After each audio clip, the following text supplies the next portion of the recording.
Bienvenue sur Bulle de Bonheur, le podcast pour prendre le temps d'être heureux. Nous sommes Raphaël et Charlotte, chercheuses inconditionnelles de Bulle de Bonheur. Ce podcast est propulsé par 2 minutes de bonheur et publié tous les jeudis. Aujourd'hui, nous vous partageons l'épisode 99 « Je mets de l'ordre dans mon quotidien ». Avant de commencer, je vous partage le témoignage d'un jeune couple qui a reçu l'abonnement Un temps pour deux comme cadeau. Ce sont de bons amis qui nous ont offert Un temps pour deux. C'est un de nos plus beaux cadeaux. Quelle joie de recevoir tous les mois notre enveloppe avec sa surprise. Nous sommes tout excités de l'ouvrir et surtout nous passons un moment plein de complicité. C'est adopté. À tous les mariages auxquels nous allons et où nous sommes invités, je l'offre. Merci à Paul et à Sophie pour ce beau témoignage. Oh là là, mais qu'est-ce que ça me chicote! Au printemps, l'oiseau fait son nid. Oui, bon, ça va. L'oiseau y a passé du temps dans son nid depuis 1 an et demi. Il n'a peut-être même pas eu besoin de défaire celui de l'an dernier. L'oiseau a justement eu un long moment pour savourer ce nid, se regarder les ailes, regarder le bec des autres oiseaux qui partagent sa paillasse. Rêveur, l'oiseau a peut-être eu l'occasion d'explorer le fond de ses placards, de changer la couleur de ses branches, d'inspecter ses états d'âme sous toutes les coutures. Alors, vous vous reconnaissez, vous, dans cette introduction, mes petits oiseaux? Que pensez-vous de votre nid, depuis 1 an? Et pour chacun de vous, le confinement a-t-il été cette formidable occasion de tout mettre à plat? De réaménager, de trier, de nettoyer votre intérieur de fond en comble? De vous lancer dans un projet qui vous tenait à cœur? Bon, moi j'ai eu l'impression d'étouffer dans mon appartement. Aujourd'hui, je suis prise d'une fièvre de tri et de grands rangements qui me donnent des ailes. C'est normal, je suis un petit oiseau. Et j'en rêve de cette maison immaculée. J'aimerais être plus efficace. Je m'allège et pourtant, à chaque fois, je rachète. Et ça me chicote. Mais pourquoi ai-je tant de difficultés à me dépouiller, à me débarrasser des choses dont je ne me sers presque jamais? Et d'ailleurs, est-ce vraiment important? Et si pour développer ce thème du rangement, du tri, de l'ordre, du dépouillement, nous attaquions le sujet à l'envers? Si nous nous penchions d'abord sur le désordre. Le Littré propose plusieurs définitions pour le désordre. Et elles vont nous aider à appréhender l'étendue et l'impact de ce thème dans nos vies. Et même plus loin, on nous dit que ça peut signifier des dégâts, des troubles de l'âme, des dissensions et même des perturbations dans les fonctions du corps. Et oui, le désordre peut impacter des dimensions bien variées de notre vie quotidienne. Il y a d'abord le désordre matériel, oui, celui de notre salon, de notre bureau, de la chambre d'un enfant, tout ce auquel on pense naturellement. Le désordre peut aussi survenir dans un groupe de personnes. C'est le manque d'harmonie au bureau entre collègues, dans un groupe d'amis ou encore même en famille. C'est quand un désaccord survient ou quand les émotions sont refoulées et puis un jour jaillissent maladroitement. Il y a désordre aussi en l'absence de consignes claires. Je pense à la débandade lors d'un exercice d'évacuation factice ou réel, ou encore à une manifestation qui dégénère lorsque les organisateurs perdent le contrôle des manifestants, ou encore un leader qui ne prend pas sa place de chef. Le désordre, il peut être aussi à l'intérieur. Par exemple, physiquement, quand je me nourris un peu n'importe comment être souriante et détendue lorsque je suis un peu barbouillée? Ça me rappelle la pub pour les yaourts au Bifidus Actif et son slogan « Bien à l'intérieur » et ça se voit à l'extérieur. Une personne qui a le cœur en vrac ou des émotions bien emmêlées renvoie souvent une image confuse. La pensée a du mal à être précise et à s'organiser. Je l'entends souvent dans mes consultations, surtout pendant le premier rendez-vous, quand les personnes arrivent complètement emmêlées dans leurs sentiments et leurs émotions et elles vivent une situation dont elles n'arrivent pas à se sortir. Ça me rappelle aussi mon père. Quand je lui récitais une leçon mal apprise, je bafouillais et je repartais dans ma chambre avec la phrase de Nicolas Boileau « Ce que l'on conçoit bien s'énonce clairement et les mots pour le dire arrivent aisément ». Je me rappelle si bien de cette phrase que je me dis aujourd'hui que mes leçons devaient être rarement bien sues. Thomas d'Assembourg l'écrit aussi dans son livre « Cessez d'être gentil, soyez vrai ». Ce qui est confus à l'intérieur est rarement défendable ou explicable par des mots clairs. Du coup, nous perdons en crédibilité et le comble, c'est que nous déforçons les messages que nous sommes tout à fait légitimes de penser et de vivre par simple manque de clarté. Nous avons évoqué tout cela dans le podcast 78 « Je suis vrai » que je vous invite à aller réécouter. En comprenant combien ce sujet peut impacter notre vie, notre morale et nos relations avec les autres, il est logique de vouloir effectuer quelques petits changements de désirer ordonner notre vie intérieure et extérieure. En nous mettant sur cette route, c'est à nous-mêmes que nous faisons du bien et à ceux qui nous entourent. Le rangement, allez, on y va, c'est pour maintenant. Allez, je change de regard. Impossible d'aborder ce thème sans évoquer la papesse du rangement, la plus célèbre des japonaises, j'ai nommé Marie Kondo. Ces deux ouvrages, La magie du rangement ou encore Ranger l'étincelle du bonheur, continuent d'aider de nombreuses personnes à faire de la place dans leur intérieur. Et derrière tout cela, ça permet d'adopter une approche de la possession renouvelée. Cette essayiste de 36 ans va plus loin que le simple rangement matériel. Selon elle, il s'agit même de développement personnel, au sens où les possessions que l'on a influent sur notre morale et notre personnalité. Cela est d'autant plus vrai qu'au Japon, les intérieurs sont minuscules. La méthode de Marie Kondo a circulé dans le monde entier et propose une méthode de rangement articulée en 3 étapes clés. Vous les connaissez sûrement déjà bien. Pour ceux qui ne sont pas familiers de son approche, les voici. Premièrement, prendre clairement la décision de ranger, de trier, et bloquer dans son emploi du temps un moment pour faire cela. Marie Kondo préconise environ 7 jours. Commencez un peu chaque jour de la semaine pour avoir le temps de terminer le week-end. Étape 2. Effectuer une sorte d'état des lieux de ce que je possède dans une thématique donnée. Mes ustensiles de cuisine, mes affaires de sport, etc. Je sors par exemple tous les vêtements que je possède en vrac sur mon lit, ou mes livres, ou ce qui traîne dans mon garage, etc. Étape 3. Je mets de côté, je jette, je donne, en gardant seulement ce qui me procure de la joie, et surtout, sans oublier de remercier les affaires dont je vais me séparer. Donc je dis merci à ma combi de ski là, que j'ai mis pendant plusieurs années, sur lesquelles j'ai dévalé les pentes et que je n'ai plus envie de mettre maintenant. Dans ce processus, l'écoute de nos émotions est capitale, au moment où je regarde et je palpe chaque objet. Ce tri par grande thématique attribue une place logique et pratique à chaque élément. En faisant cette démarche de maître de l'ordre, j'adopte une véritable écologie d'intérieur. Je voudrais aller plus loin en évoquant les travaux de Marie Kéru, consultante, certifiée KonMari depuis 2019, c'est le nom donné à la méthode de Marie Kondo. Elle est ingénieure et diplômée d'une grande école de commerce. Marie a conseillé pendant 12 ans les plus grandes marques dans leur stratégie marketing.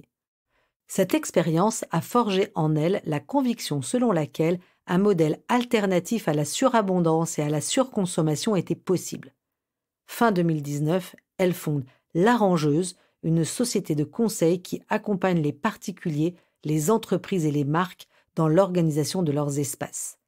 Elle leur propose ainsi d'expérimenter ce qu'elle appelle l'écologie d'intérieur pour mieux vivre et travailler. La première chose qu'explique Marie Kéru est le lien entre la pollution visuelle et la pollution mentale.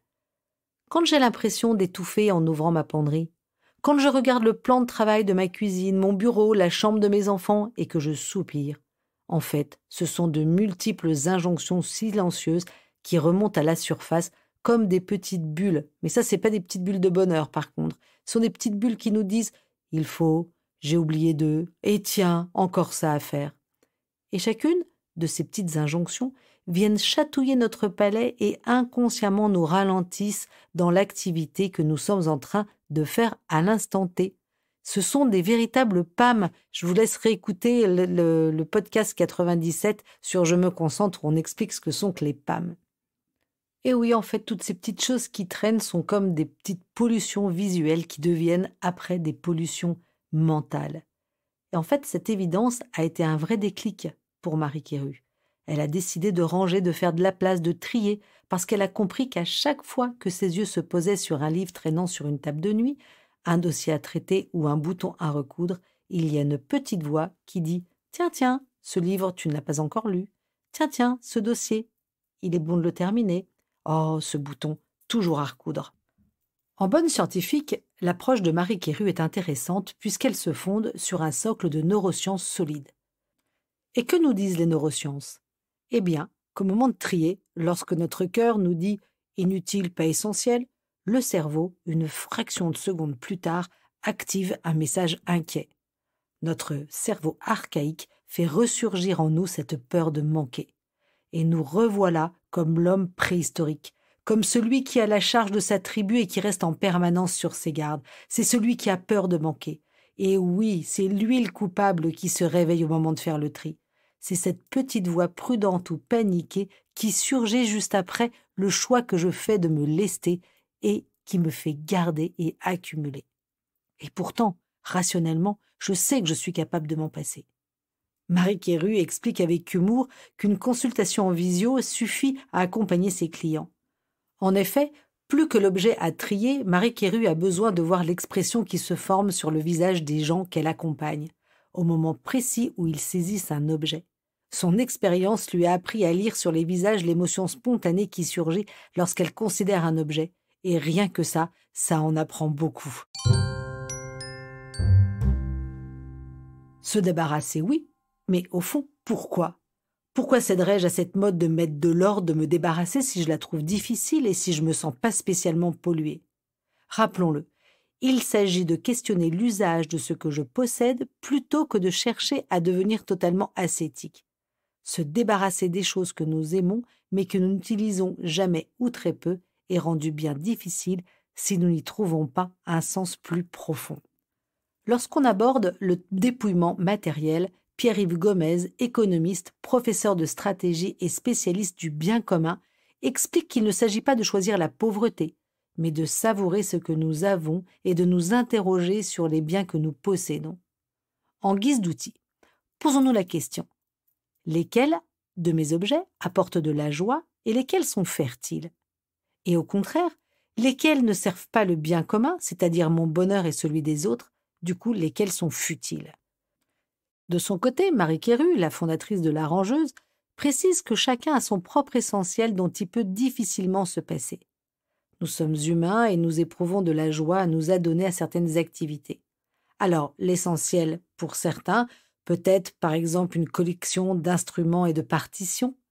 D'autres, ça va être des ustensiles de cuisine, genre moi, car ils sont de vrais foodistas et aiment énormément mitonner de bons petits plats, innover et recevoir. D'autres ne peuvent pas se passer de matériel de bricolage et de déco, car ils ont sans cesse une paire de ciseaux et un tube de colle à la main. On voit bien à travers ces exemples que l'essentiel est bien différent pour chacun. Quel sens donner à cet état d'esprit ? Me séparer de ce qui n'est pas essentiel prend un sens autre que le seul acte d'arrachement affectif froid et forcé quand je réalise que je peux brader ou donner ce que j'ai en trop. Tout simplement parce que d'autres en ont plus besoin que moi à cet instant. Avec ces lunettes-là, d'autres que moi entrent dans la ronde. Alors, ranger, trier, donner revêt une dimension de générosité qui dépasse ma personne. Si je cherche la petite bête, nous pouvons même nous challenger un peu plus. Donner ce qui ne m'intéresse pas, c'est pas mal. Et en même temps, c'est facile. C'est un peu comme offrir ce que je n'aime pas. Il restera toujours tout ce que j'aime, tout ce que j'ai aimé ou pense aimer davantage un jour. Se séparer de ces choses auxquelles nous restons accrochés par un petit fil même ténu demande plus d'efforts. D'ailleurs, qui aimerait récupérer de vieilles frasques, des bouquins cornés ou des CD un peu rayés ou ces couverts en bon état mais complètement old school ? Par contre, ce que je peux faire, c'est vendre le tout au meilleur prix et faire don du fruit de la vente à une organisation. Mettre de l'ordre en soi, c'est quoi ? C'est peut-être se délester en faisant de la place, c'est faire de la place en soi, c'est se désencombrer, c'est faire silence. Cela ressemble à s'écarter de la foule pour retrouver le calme. Au mot désordre, on le disait, est souvent associé l'idée de confusion. D'une certaine manière, trier, ranger, cela fait taire le brouhaha qui nous entoure et qui parfois nous empêche de faire la lumière sur ce qui nous tient à cœur. Nous avons bien sûr à cœur de réussir notre vie professionnelle, familiale, notre vie de couple, notre vie amicale, l'éducation de nos enfants, de nos petits-enfants. Nous faisons le grand écart permanent entre la gestion du quotidien et les grands rêves que nous faisons pour nous-mêmes, pour notre famille, etc. Nous avons souvent à cœur de découvrir quel métier est fait pour nous, quelle mission nous attend. Certains ont envie de vivre une expérience familiale unique qui marquera leurs enfants toute leur vie. Parfois, nous nous perdons dans cette quête et nos antennes sont aux aguets. Et si j'étais plus à même de recevoir la mission de ma vie, celle de ma famille, en faisant silence? Et si je faisais le tri dans mes activités, dans mes engagements, dans mes préoccupations, pour pouvoir accueillir le silence? C'est Bob Dylan qui en parle le mieux et qui dit dans une de ses chansons « Comment entendre le souffle du vent dans une vie remplie à craquer ?» C'est dans le silence que nous entendons les choses importantes finalement. Dans la solitude, nous pouvons nous retrouver nous-mêmes, renouer avec notre âme d'enfant, je vous renvoie à notre podcast 95, renouer avec nos désirs profonds. Toutefois, prenons bien garde à différencier la solitude choisie de la solitude subie qui enferme en soi-même. La solitude choisie, c'est celle qui nous permet de faire le vide pour mieux nous recentrer et nous reconnecter à l'essentiel. En négociant par exemple des moments de solitude dans nos vies professionnelles. Ça me fait penser à Emmanuel Faber, l'ancien DG de Danone, qui, à un pic de sa carrière, bloquait chaque vendredi après-midi hors du bureau pour aller visiter les malades en soins palliatifs. Ou bien, dans nos vies familiales, je pense à ce père de famille qui gère son boulot et ses 4 enfants et qui réussit à s'accorder une soirée de sport par semaine et à faire du footing seul en faisant le tour d'un lac. Il est d'ailleurs courant que les personnes qui se laissent tenter par une expérience au désert, c'est-à-dire le vrai désert, celui avec le sable et sous les étoiles, rentrent de leur virée non pas ensablés, mais le cœur plus clair, comme purifié.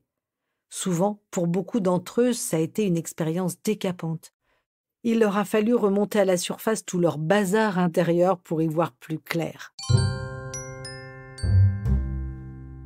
Alors comment le vivre ce dépouillement ? Commençons d'abord par le dépouillement en famille. En famille, pour ceux qui ont de jeunes enfants, nous pensons rapidement au rangement et au tri incessant de leurs jeux et de leurs vêtements.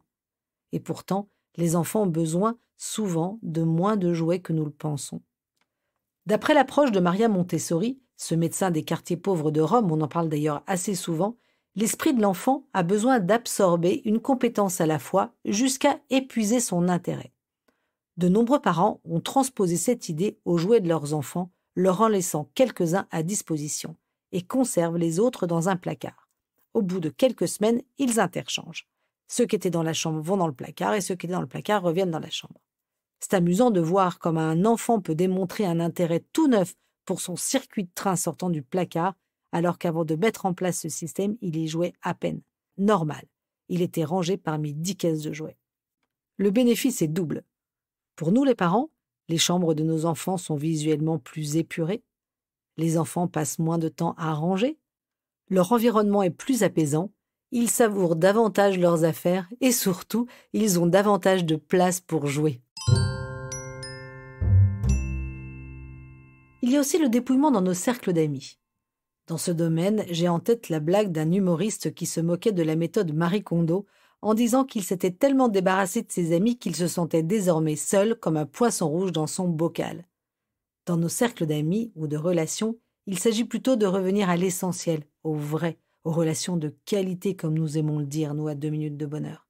Réfléchissons, quels sont les amis qui nous apportent de la joie, auprès desquels nous pouvons être nous-mêmes. Le journaliste web lyonnais, Pierre Trouillet, a tenté une expérience amusante. Appliquer la méthode Marie Kondo à ses amis virtuels. Il a d'abord dressé son propre état des lieux amical. En comptant 800 amis, il réalisa qu'il lui faudrait affréter au moins 16 bus entiers s'il voulait partir en vacances avec eux. Ensuite, il s'est attaché à trier par catégorie ses contacts. Premier groupe, ceux dont les contenus le mettaient de bonne humeur ou aiguisaient sa curiosité. S'il était abonné à notre page 2 minutes de bonheur, sûr qu'il y resterait. Deuxième groupe, ceux dont les contenus au contraire le mettaient mal à l'aise ou procuraient de l'anxiété ou encore les râleurs. Troisième groupe, les contacts qui ne rentraient dans aucune de ces 2 catégories. Il choisit de conserver les contacts de son premier groupe, de conserver mais de se désabonner des publications des contacts de son deuxième groupe, et enfin de se séparer des contacts de son troisième groupe. Ce journaliste est même allé plus loin dans sa grande remise en ordre, en organisant ses contacts en groupe en fonction de leurs points communs ou de thématiques personnelles. Grâce à cette technique, il peut désormais choisir de publier des contenus visibles par tel ou tel groupe. Verdict, cette démarche a apporté beaucoup de sérénité à ce journaliste. Faire défiler son flux Facebook est désormais plus inspirant, moins stressant. Nous avons tout de même un peu de libre arbitre sur les réseaux sociaux. Servons-nous-en pour vivre une grande bouffée d'air frais quand on scrolle. Et c'est ce qu'on cherche à faire, nous, avec notre page 2 minutes de bonheur sur Insta et sur Facebook. Concrètement, comment j'y arrive à ce rangement, à cette clarté intérieure? En fait, ce travail peut prendre quelques jours, quelques mois, ou même quelques années, selon qu'il s'agit de trier un placard, une maison entière, nos états d'âme ou nos sacs de nœuds intérieurs. Après avoir évoqué toutes ces idées, il me semble que la première étape est d'oser tout mettre sur la table et d'y aller par petits pas. Nos possessions matérielles ou bien les idées qui nous encombrent. Nous le disons et le répétons dans ce podcast pour avancer, l'important c'est d'exprimer, de formuler, d'aller chercher ce qui est tapis au fond de nous. C'est savoir nommer ces blessures pour pouvoir les identifier, les guérir. C'est aussi nos rêves pour les nommer, les confronter à nos compétences, à nos personnalités, à la réalité. C'est aussi faire le point avec nos petites voix intérieures pour comprendre comment elles se sont construites, pour les sublimer ou bien nous en débarrasser si elles nous empêchent d'avancer. Nous pouvons par exemple les écrire. Jean Grenier, ce professeur de philosophie qui enseigna notamment à Albert Camus, disait qu'écrire, c'était mettre en ordre ses obsessions. Nous pouvons aussi en parler, nous pouvons solliciter l'aide d'une personne en qui nous avons confiance. Et puis, pour tout étaler sur la table, encore faut-il avoir une table libre. Et donc, l'important, c'est de se choisir volontairement une petite fenêtre de calme, un petit désert. Chaque jour, 2 fois par an, chacun met la place et le curseur à sa mesure. Parce que l'important, c'est que, quoi qu'il arrive, vivre un petit moment de désert qui ressource. Et hop, je me lance. En bref, si je résume. 1. Ranger, trier, c'est se débarrasser de pollution visuelle et mentale. 2. Trier, donner, c'est entrer dans une dimension plus généreuse. 3. Faire de la place, c'est aussi faire silence et accueillir les choses importantes de la vie. Et enfin 4. Mettre de l'ordre, c'est une démarche intérieure globale qui rend souvent plus heureux. À vous de jouer, chers auditeurs. Allez, imaginez tirer une carte de 2 minutes ensemble et réfléchissez à tout ce que vous possédez. Notez-le sur une feuille dans 2 colonnes. Une colonne fertile et une autre colonne futile. Et la petite mousse de la semaine? Ah, c'est le grand Saint-Exupéry qui nous la sert. Et elle réveille. Écoutez bien. L'avenir n'est jamais que du présent à mettre en ordre. Avec Bulle de Bonheur, prenez le temps d'être heureux. Merci pour votre écoute. Si vous avez aimé, dites-le nous avec 5 étoiles. Laissez vos commentaires et envoyez des bulles de bonheur à vos amis et partagez ce podcast. Inscrivez-vous à la newsletter en allant sur notre site 2 minutes de bonheur pour être notifié des prochains épisodes. C'est aussi très facile de nous trouver sur les réseaux sociaux, Facebook et Instagram. Il suffit de chercher 2 minutes de bonheur. Bulle de bonheur est propulsée par 2 minutes de bonheur, des outils pour créer du lien et prendre le temps d'être heureux.